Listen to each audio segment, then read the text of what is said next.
Alright, good morning everybody. Just want to make a quick video. I got class. I gotta get leaving here in like 5 minutes here. So, um,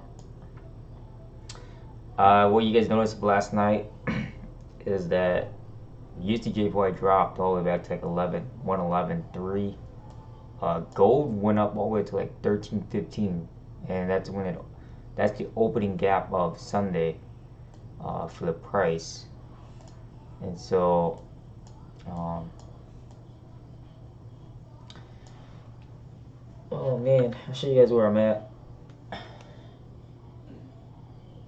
Nothing too crazy. I got less than $100. Um, I'll be able to make it back in time just to see what the Fed might speak. Vera, no, no, no, no, no. So I'll make it back just in time for the Fed just to speak, and I'll try and shoot video for that. Just like what I expected for today. I expect if it's rising up right now, then I expect all U.S. pairs to drop during the FOMC meeting at 1 p.m. It's at 1 p.m. my time, Central Time. And like I said last night, gold went all the way up to 13.15. USD probably dropped all the way back to 11.3. Right now it's just reversing. The pound went all the way back up to 136, but then now it's back at 135.3. The euro was at 120, and now it's back at 119. And so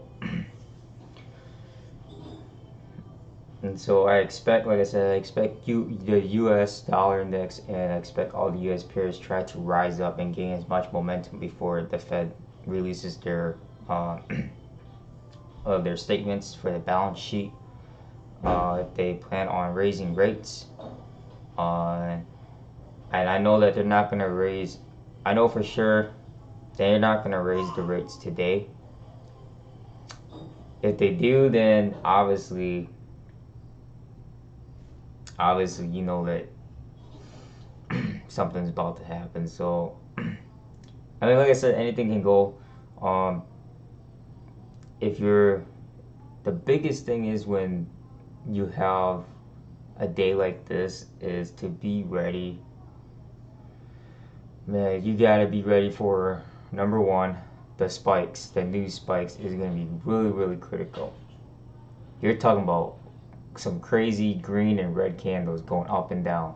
You have to be ready when that time comes. The second thing to pay attention to is the retracements after those spikes. And then the third thing, if you're really putting some big lots, because I'm gonna put some big lots on this too.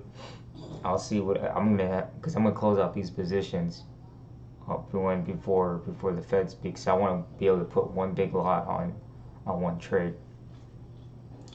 And so you have to be ready when the time comes. And like I said, be ready for the big news spikes. Be ready for the big long green candle or the big red candle, and you'll see what's gonna happen. And you have to be mentally prepared, because I mean right now I'm positive, but last night I was all red, and so this is what I'm anticipating. And I will try my best, because I have to make it just in time just for the 1 o'clock news. And then tonight is Bank of Japan's interest rate decision. And so you got two interest rate decisions, and that's a huge factor on USD/JPY. And so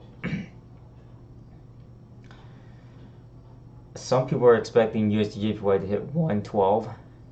112, because they're expecting the Fed to be really, really positive. And it's really hard to anticipate since it's been overbought already. and like yesterday it went all the way back up to a 111.8, but it never went past 111.8.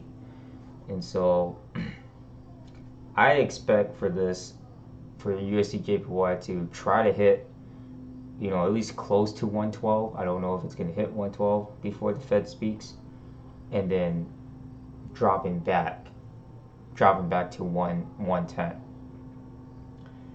And a lot of people expect gold to go past 1299, 1298, below 1300. And so for a day like this, you have to be ready when the day reverses, for the trend reversals. And so that's pretty much all I got. I mean, if you're gonna trade today, you gotta be ready, especially at 1 p.m. That's a Central Time, but it's actually at noon for the Eastern Time. And so I gotta get going class. So other than that, I appreciate you guys watching, and like I said, I'm not giving out any signals or anything. This is just what I'm anticipating, and I'm just gonna make it just back in enough time, just to trade the news release for the FOMC. So other than that, that's all I got for you guys.